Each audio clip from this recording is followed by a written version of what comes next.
the barefooted, naked, yeah, no shoes, Bedouins will be competing against each other. In the later times, competing tall buildings. Now, at that time, these people were living not in palaces. They didn't even have shoes, the Bedouins. Let alone they'll be competing building tallest buildings. Look at today now. Who are the ones competing with each other building tallest buildings? Yeah, see, this is very vague. It's not vague. Who are they doing it? The Germans? I guarantee you, I can give you another different interpretation. No, that's fine. Let's have a look. Let's see if we. Let's see whether I can.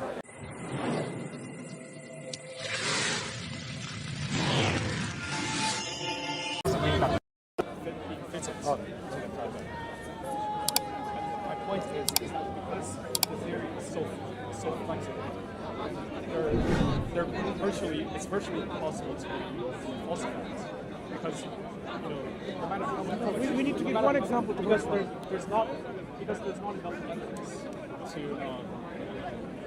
topple the flexibility of the theory.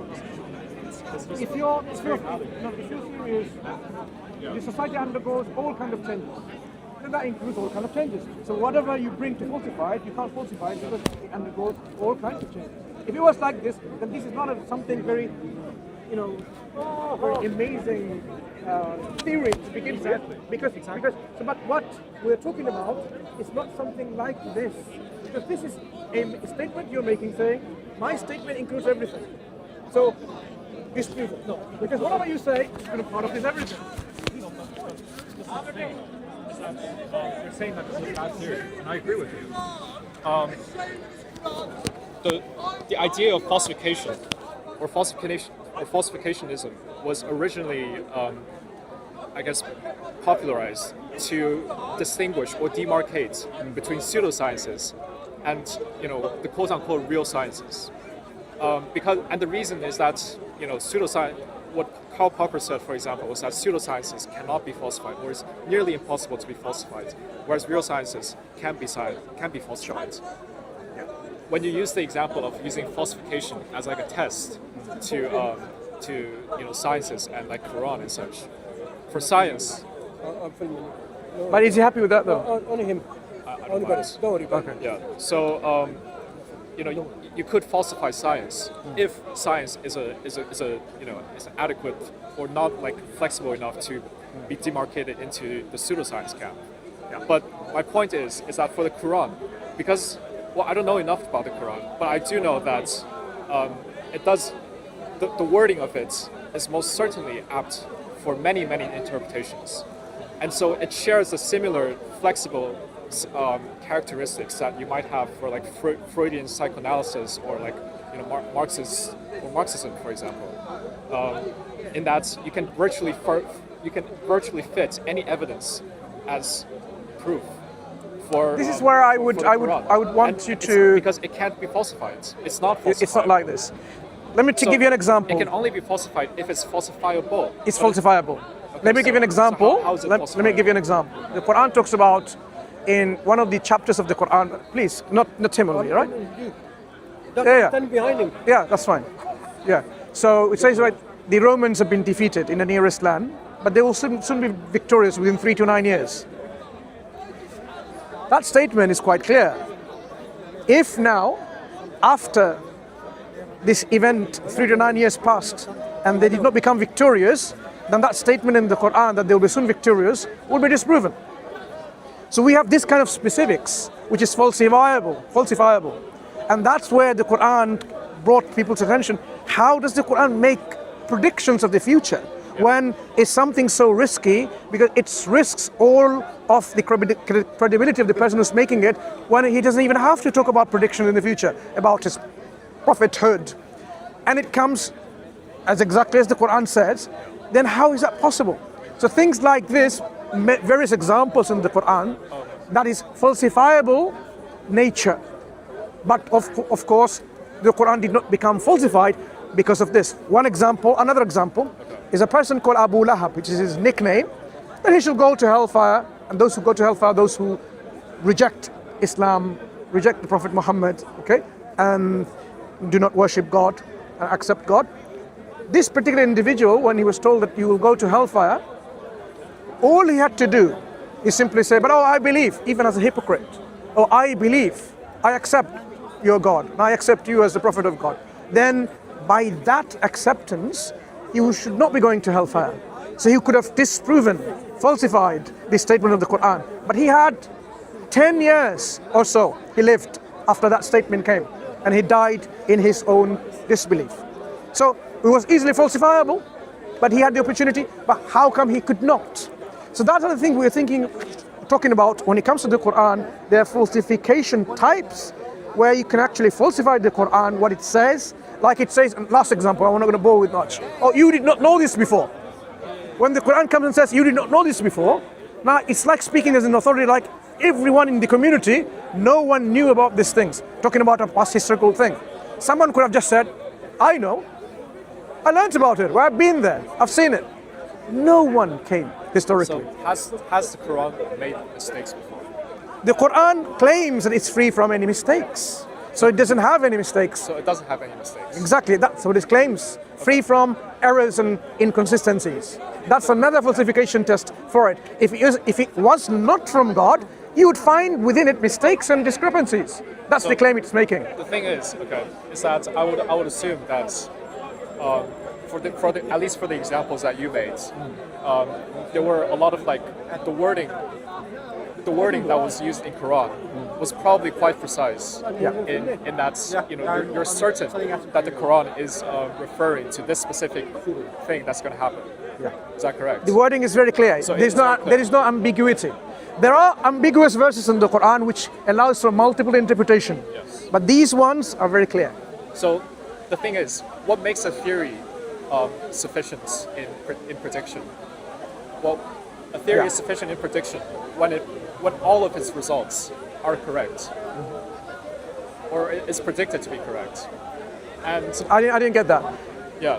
You can make a theory, doesn't mean you have to have before you begin making your theory everything correct. Well, Once you propose a theory about a particular book, and you're saying this book is free from that, then it should be free from that, all of it, consistently. So say that you have a target of prediction, right? Yeah. So you want to predict. 100%. It should be 100%. So say that the target of prediction is the movement of leaves on this tree or something. No, whatever you predict, it should be 100% true. And you build a theory about it. Yeah, and it should be 100%. That's what I'm saying. Quran does that. Exactly. Yeah. Every single thing it predicts, it says about things, it has to be true. But there cannot be a single instance where it's incorrect or mistaken. Yeah, but the thing is that as long as there's one case in the Quran where the wording is ambiguous, but still it is interpreted. Ambiguous about what? But it's ambiguous. About prediction? Yes. So it's worded ambiguously, but it's actually not, aiming to it's not, predicting something. No, the Quran is, when it prophesizing it, it's very clear what it prophesizes. Okay, so you're saying that every single prophecy that the Quran is saying, I would say it's very clear. it's very, very clear. It's very clear. Can you give me like an example on your phone right now? Yeah? I've given you three already. I've given you one about... No, but like the text. I want the text. Yeah.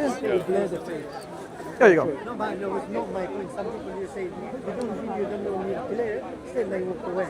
That's my point. So this is this chapter I was talking about. Walk away. You want everyone to stay. That's why I said to understand. You can check it later. Yeah, they will not see the face. Surah number 30. Put in your pocket. The Romans have been defeated in the nearest or nearer land. After the defeat will be victorious within 3 to 9 years. The decision of the matter before and after is only with God, Allah. And on that day, believers will rejoice. So Romans have been defeated in the nearest land or the lowest part of the land. Yeah, I was there. After they have been defeated, they will be soon victorious again within 3 to 9 years. Bid'a sinin is a term in Arabic that gives you between 3 and 9 years. And that day, the believers will rejoice. So this is the question I want to ask you. Yeah. Can you believe a historical textbook to be written in this format? I don't understand your question. What do you mean So- by history? This is not a historical textbook. Yeah. This is a scripture, verbatim, passed on, word for word, so that we can be sure the wordings about it. The language is preserved by dictionaries written around that time. People continue to speak the same language, teach the same language, and study the same language. Contemporary historians, you can go and see what happened within this time period, and you can see history. Because if you have multiple attestation of history narrated by multiple historians or chroniclers, then you know, okay, they are talking about that particular event of history. Not an interpretation of history, but an event of history. Exactly. Yeah. And well, my point is, so do you have, for example, a list of how many predictions that the Quran made in its prophecy? Like a rough estimate. No, I don't need to. Doesn't I have to mean, be accurate. for me, I'm saying is, if we were to deal with one by one, Yeah. this one, how would you explain this one? Why would someone need to make a prediction to prove that he was a prophet of God when there is a risk involved? If someone is not a true prophet of God, an imposter, a fake individual, then these kind of things is actually quite challenging and risky.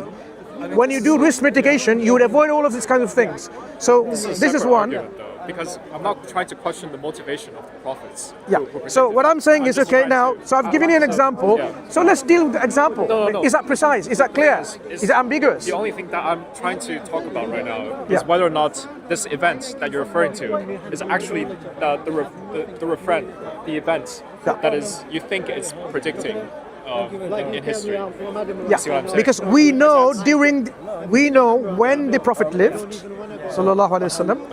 We know this big event about the Romans being defeated during his time, because we can study the Byzantine history at that time, between the times of say 610 to 6 something, right? We can study that event.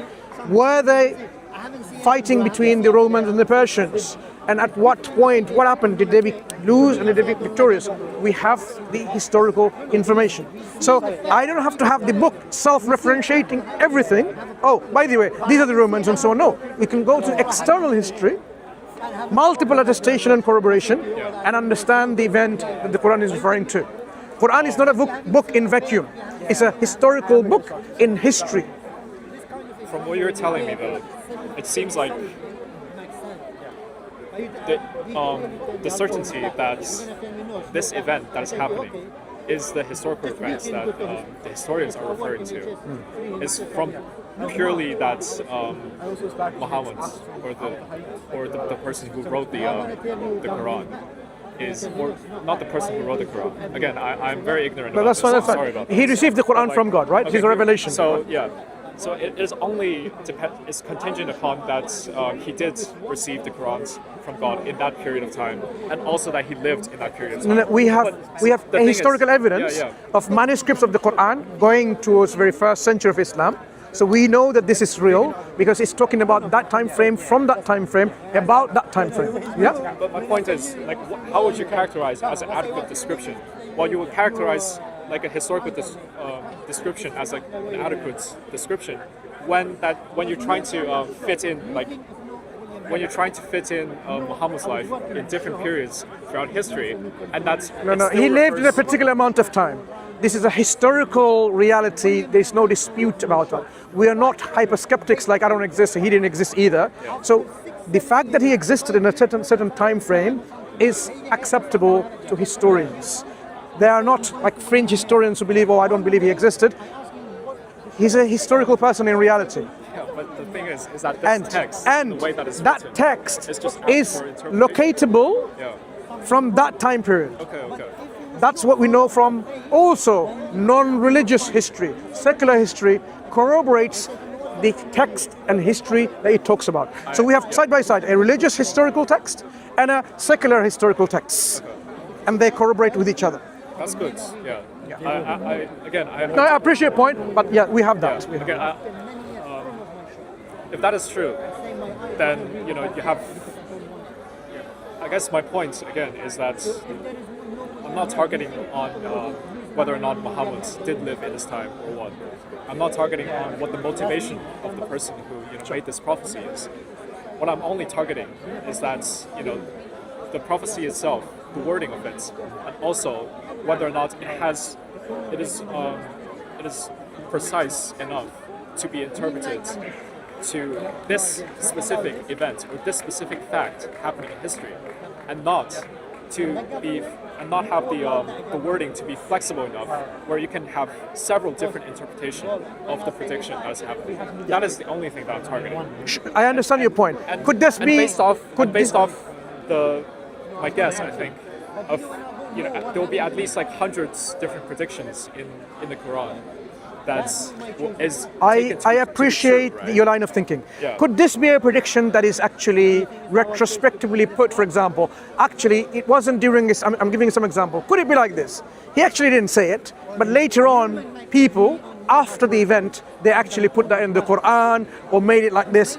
There are many, okay, so it's not like that. So we have a historical, we have this book talking about this event before it occurred, and then the event occurred as the book says so. If this is what you're saying, then that's something that needs a rational explanation. Another example from his own life, from his own statement, he talked about how the barefooted, naked, no shoes, Bedouins will be competing against each other in the later times, competing tall buildings. Now, at that time, these people were living not in palaces. They didn't even have shoes, the Bedouins. Let alone they'll be competing building tallest buildings. Look at today now. Who are the ones competing with each other building tallest buildings? Yeah, see, this is very vague. It's not vague. Who are they doing it? The Germans? The Chinese? Who are now, in our time, competing, building the tallest buildings? I have no clue. The Arabs, Bedouin Arabs, the Bedouins. Burj Khalifa, you call it, all these deals, the tallest in the world, they're competing with each other.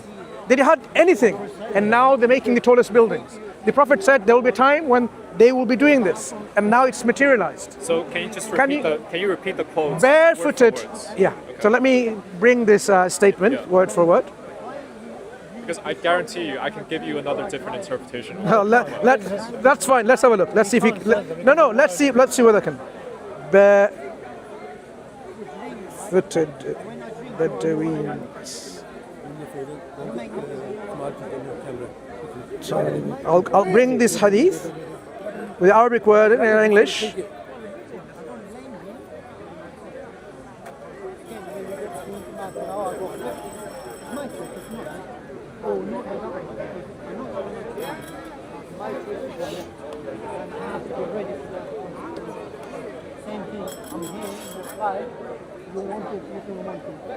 Yeah.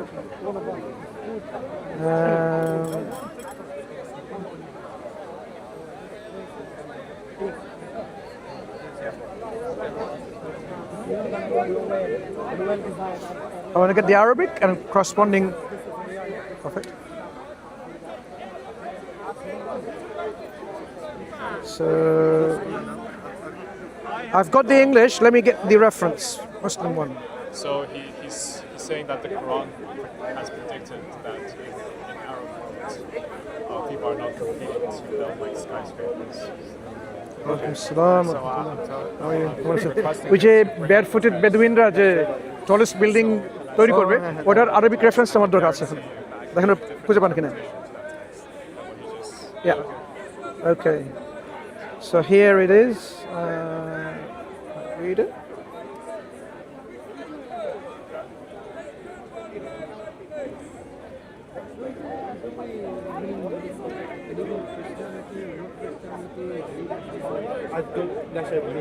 Here. So this is a statement of the Prophet in a book. This is the chapter of the book in this book. Riyadh al-Salihin. So hadith number 60, introduction. These are all the Arabics. And the corresponding English words. And you will find the barefooted, you can read here, naked poor shepherds competing with one another in the construction of higher buildings. Okay. Well, first of all, there are a lot of shepherds, poor shepherds actually in No, China. he's talking about in China as well. He's talking about his people Yeah. around the people he's talking about, the Bedouin. If I told you the Arabic words for it, sorry. Yeah, no worries. No, worries. sorry. Yeah. I'm just gonna.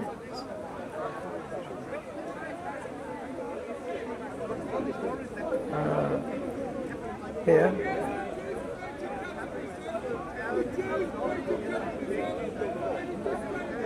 وأن ترى الحفاة والعالية العالة روات يتطاولون. Okay, so he's talking about again same barefoot, naked, these people who are like shepherds.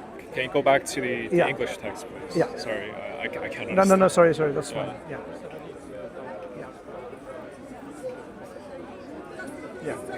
This is wording of one that I can find. I can find different wordings of actual word in Bedouin there. So Is that we there can is there like a reference, a clear reference that says that he's speaking about Arabians? Yes, that's what I'm going to try to find for you.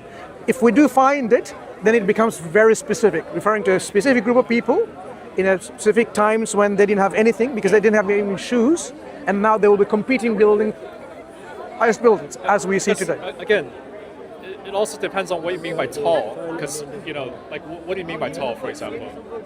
Do you really think that there's not another time in history, for example, where the different empires in the Middle East are competing to build like more glamorous palaces, for example? How is that not a demonstration of what happens here? No, it's And so in the now you future, have these multiple people will be, realizations. because when we observe Yeah. the building of tallest skyscrapers, this is Sunan Ibn Majah? Okay, just 1 second, sorry. Let's see what the wordings is in here. So, it's the same wording here. Yeah, this is the same wording here. Okay, no, I've not found the word which refers to, unless this word specifically means the Bedouins. Bedouins? Bedouin, I mean, scholar says that. Yeah, who are they? I think it's scholar. You can read the all of it if you know. No, when it refers, my friend is asking here that where is it referring specifically that these people who convert Arab Bedouins? Yeah, so that's what I want to. Maybe those terms do mean what I'm referring to. Yeah. So when you say about maybe in the past have happened, but if we observe today, the highest buildings are actually done by. That's what the scholar says. Read that one. Shepherd's Bedouin. So Ibn Hajar al-Asqalani, who is one of the scholars, commenting, explained that this indicates a reversal of circumstances. Those who were poor Bedouins and shepherds would gain wealth and compete in architecture and building. So it's referring to these kind of peoples. Exactly. So, But like, okay, so it doesn't say that they're connected though, like poor Bedouins and shepherds. as I'm saying, look, my Arabic isn't that very good, but the words that are being used, it's not referring to someone who is like a non-Arab, but referring to those people who are in the deserts, Bedouin, those who are. I'm not trying to be difficult. No. But like, the thing is that, I was hoping that there's like a clear reference to that in the scripture and not. No, that's what I'm saying. Not from This here, a but scholar's you interpretation, if you know no, what I the mean. scholars don't have to say that because when he talks about this, who are Talk these about, they call them an Arabs. Yeah. That's the one, the Bedouin, actually. So when you mention al-Arab in the context of the hadith about tall building, the Prophet possibly spoke about the Bedouin Arabs, al-Arab. That's what they call them. That's the name they have. In the narration it says, he's doing Hufat mean barefoot. No, different. No, he wanted specifically to say Arabs, but not. It doesn't say Arab in this one. It talks about barefooted, destitute, poor shepherds. I apologize for not. No. But That's complete fine. the argument because my friend is cold and Oh, you have to go? No, that's fine. But what I'm just demonstrating here, look, to be an agnostic position is something suspending judgment, but we have enough evidence to actually sway to a positive understanding that there indeed is the creator, and indeed the creator has created us for a reason. That's my position. That's the Muslim's position. 1/4 of the world population believe in that, but it doesn't make it true. You need to look at the evidence for yourself, and that's what we're saying. The Quran gives us the indication is from God, as well as the compelling evidence for that indication is from God. Or that's what we're saying. Take care. There's never- Yeah. Nice talking to you. এখানে আছে যে পরে